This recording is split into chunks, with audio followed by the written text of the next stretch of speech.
guys. You might notice things are looking a little different in here. The studio is complete. Things are looking great. Welcome to the lounge. Take a seat, lay back, open up the coconut, relax. We've got everything set up beautifully. Come over here, take a look at this. Screen rack to showcase all of our samples and experiments with the garments. We've got a little record player just to set the vibe. The humidifier just ejecting juice, scented with essential oils all over us. We'll come over to this side.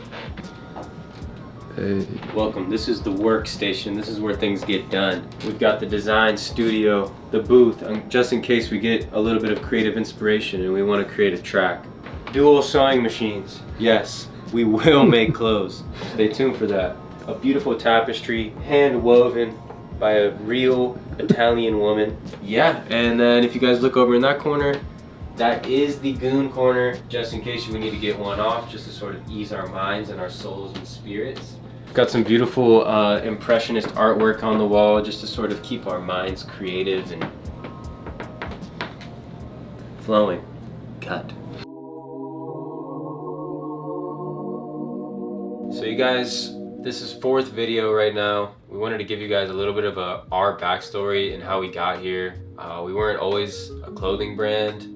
We've been doing this clothing shit for a while now, but it's been a long journey to get here where we're doing our own thing. So yeah, we'll start from the beginning. The first time that me and Max sat down to do any clothing stuff, we're actually trying to get into merch for D1 athletes. Yeah, the NIL. Yeah, the NIL. So the NIL deals were going on, and you know, Max came up to me and he's like, bro, this would be a great idea. Like, let's make merch for all these guys that are D1, you know, growing their fan base. And so that was kind of the very first time that we even sat down and started thinking about doing merch or doing any type of clothing related activities. The initial plan was, you know, we were gonna source everything overseas. So the first thing we did was hop on Alibaba and start looking for manufacturers. You know, we were thinking we just need t-shirts, hoodies, shorts, sweatpants, simple things like that. This shouldn't be that hard, but if you've ever tried to source things overseas, you know it gets messy really quick. We started off with like a few Pakistani manufacturers. From there we were like, all right, we gotta take matters into our own hands, learn how to screen print and do things ourselves. Every day we would be in the lab at my house learning how to screen print. It was a really messy and fucked up process. We didn't know how to do any of it. Basically all our knowledge was from YouTube. Shout out Bob. Took us probably a good year to master that process. After that we started screen printing our own stuff for our own clothing line. It was called Crybaby. That was our first go at it. We just still didn't have all the pieces of the puzzle put together. That's when we sat down and Max was following this one rapper for quite a bit of time. You may know him, his name's Yhapojj. And he's like, man, we should really start doing merch or customs for rappers. We made the 1-of-1 hoodie for him based around an album he was releasing called Pluto. We put it up on our story. He swiped up, said he liked it. We said, we'll send it to you. And we were like, all right, we gotta sneak a little merch piece in here too. We put a t-shirt, it said Not a Jerk Rapper on it. He loved it, posted a picture wearing it on his Instagram. His fans kind of went crazy for it, and next thing you know, we were on a call with him saying, we're gonna build you a website, we'll drop the shirt for your fans and we'll split the money 50-50. Yeah, that was the first drop we did with him. Things went great. When we were doing Yap's first drop, we were making all of this stuff in my house, packing the orders at Max's house. We got into this warehouse space after we were able to accumulate a little bit of money, you know, and afford rent. From there, you know, our merch idea sort of took off and we were able to provide merch for him at his concert in LA. We were there in the studio with him, and yeah, it was really cool. We sort of developed this like relationship with him and his manager, and we started to be heavily involved in this underground rap scene. Ended up taking on a bunch of new artists, and we had no idea what we were doing, but we just sort of figured it out as we went. We got involved with a couple labels. They were sort of feeding us their artists. We would do everything from start to finish for them. Designs, build the website, market it to their fans, take in all the orders. We were producing everything ourselves. So, you know, it was just us two in here every day, kind of busting our ass to figure things out. The money wasn't always good. You know, there was a lot of times we were losing money, but we knew that it was worth it to sort of just get our name out there. And we ended up working with Jace, who I'm sure a lot of you could be familiar with. He's a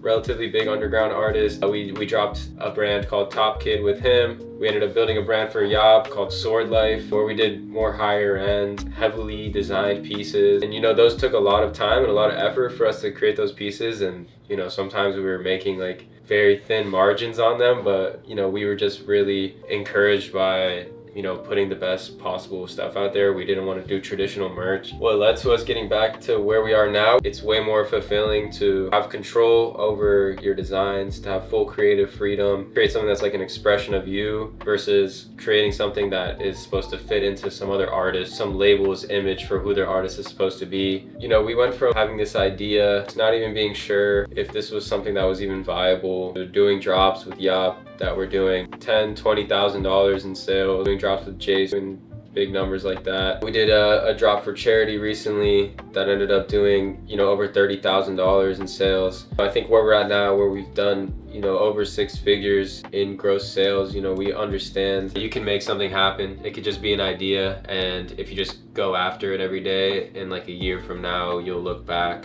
and be like, I'm really glad I started this. Even when me and Max were starting out, it could have been a week or a month, and we would just look back at things we made and been like, damn, you know, look how far we've come. We were always taking pictures and studying our process and seeing how we could get better. You know, it's your story, man. You got to put in the effort, and you got to put in the hard work, and you got to love what you're doing. Every day we come here, we love to do this stuff. Like, we're passionate about it.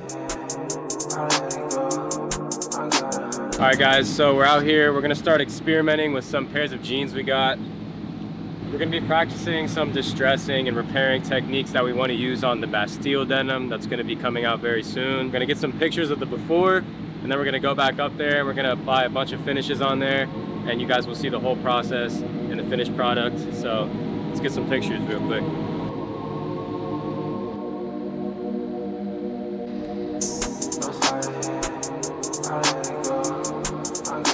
That's right, we're doing clothes today. So what I got for you, doing an experiment on a vintage pair of jeans. This is a floral lace. We got Montana Gold Bone. Gonna be spray painting these jeans. See how it comes out.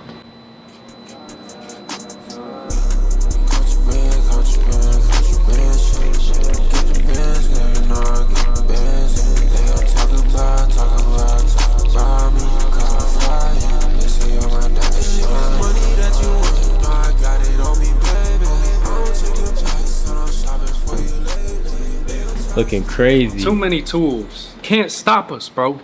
All right, round 2. We're doing the back of the pants now. Front look fucking insane. I dare you to do some shit like this, boy. I dare you.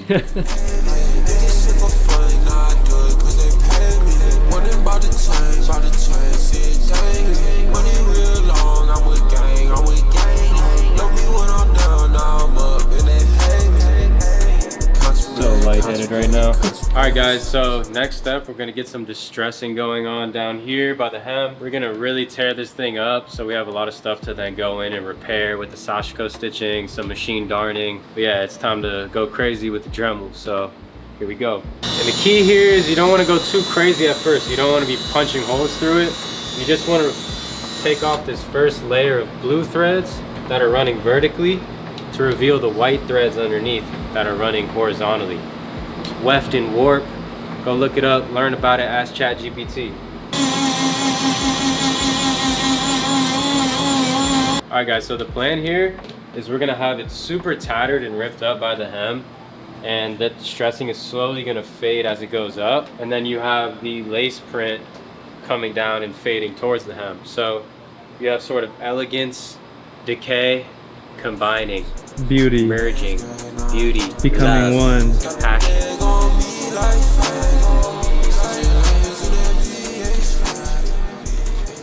Once you get an amount of distressing you kind of like, you can get in here with your hands and just pull these white threads out and just go one by one pulling them out. And that's how you get that sort of look like this, where you have the white threads crossing. And this will give you like bigger, more defined holes. Right leg is down. It's looking impeccable if I do say so myself. Stressing all along the bottom, a little bit creeping up the leg. You guys can probably see that print really well on the camera. Super subtle in person. I think it looks amazing. And yeah, this is just us experimenting. So just wait until the real jeans come in that we're designing. They're gonna fit better, they're gonna look better, better materials. So things are looking up, guys.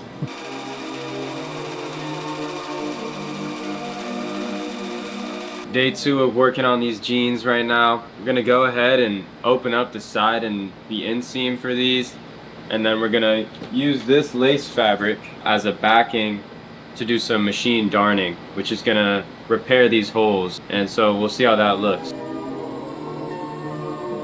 So we're here at the sewing machine now. We're gonna go ahead and do some darning stitches. Go ahead and close up some of these holes. You should be able to see the lace fabric behind just kind of peeking through. This will give it a really cool effect and make it a lot easier to put the pants on without your feet getting stuck in all these holes.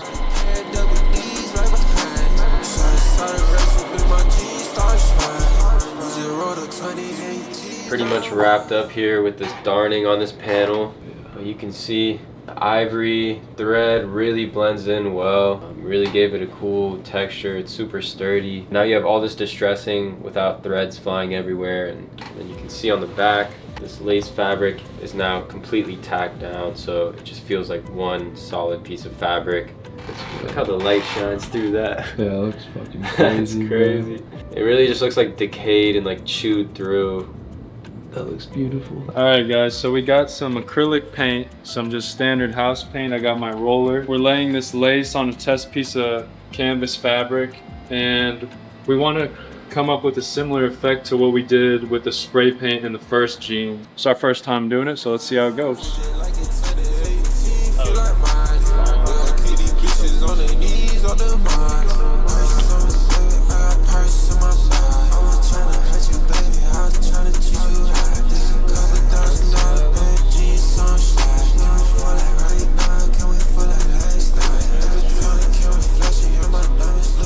Yeah, this is definitely usable. A lot better than I thought it was gonna come out.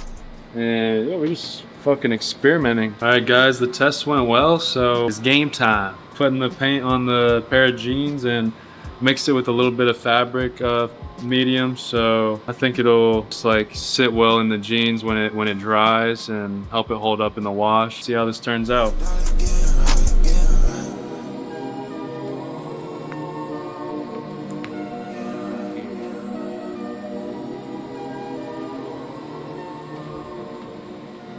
What the fuck? Lace method didn't work on the pants. Gotta shift gears. Right now we're gonna cover the whole pant in some more paint, and then we're gonna throw the lace back on top. Bada bing boom. Spray paint, round 3. Let's see how it goes.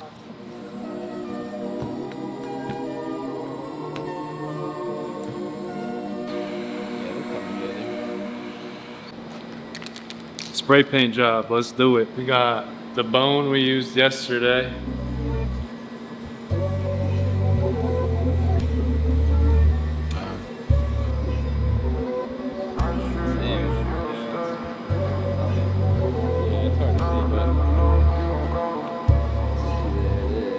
So we got the acrylic paint down on the pants, got the spray paint bone color, give it some dimension. Now we're here with iron curtain. Gonna go over it very lightly, kind of just do a nice little accent, some shapes and colors. Don't listen to me, bro.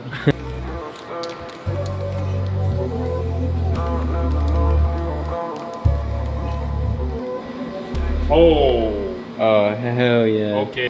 Maybe do listen to me, dude. Like, I know what I'm doing every day, bro.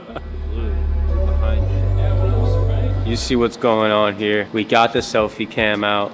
Peep my boy in the back. I'll see the lemon pepper steppers. Yeah, they actually look so crazy. Scientific breakthroughs. Right here we got acrylic on spray paint. I'm not done yet. Damn scientific geniuses you're looking at. People starting to look, but it's okay. Fucking genius. Fucking geniuses. That's all I gotta say. We're back with the Dremel. You know what time it is. Time to add some distressing here. We're gonna hit the hems, we're gonna hit the pockets, all the stress points. And we went ahead and added a little bit of distressing on the front here. You can see like the blue dye from the denim really spreading, kind of cool. But we're gonna end up cutting that out and patching it up and doing some Sashiko stitching. Stay tuned for that experiment. So y'all.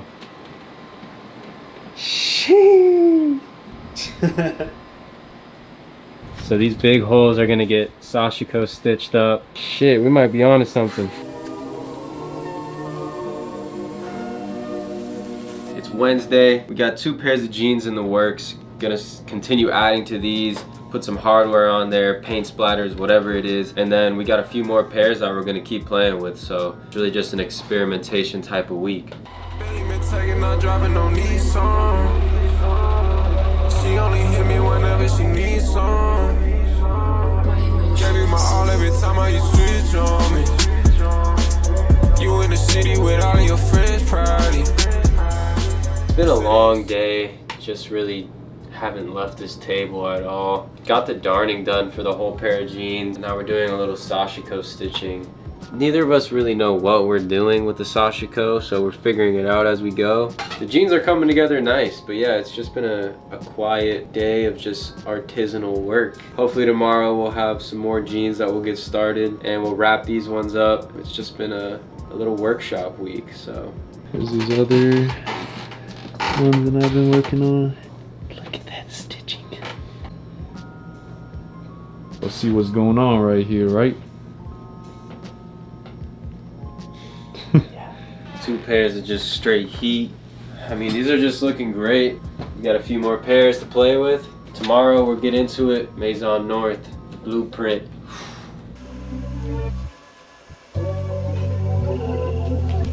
All right, Thursday. We're back in here, still working on some jeans, doing some more Sashiko stitching. We're gonna start a couple new pairs. Still cooking up. I don't know.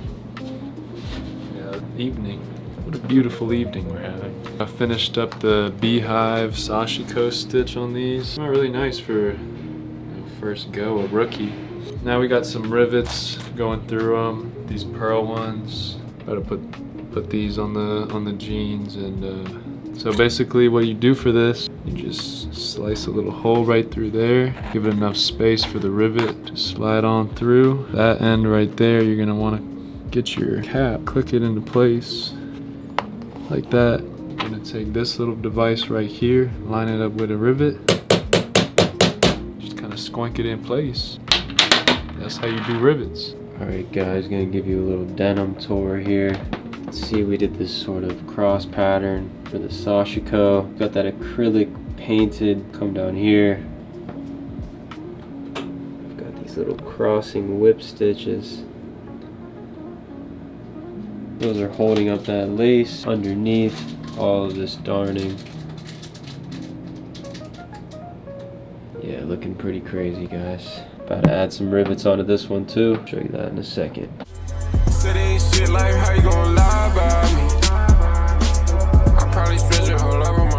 So we're almost finished with the first pair of denim pants we started with. Darning's done, the Sashiko's done. Max just put some red domed rivets on, and now we're gonna use this here red paint we got, and just a simple Home Depot brush. Do some paint splatters.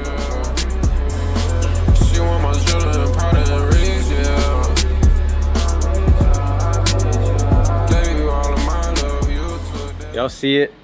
The final product is ready. We're gonna lay them down and get some pictures. At least 20 hours of work in the one pair, so.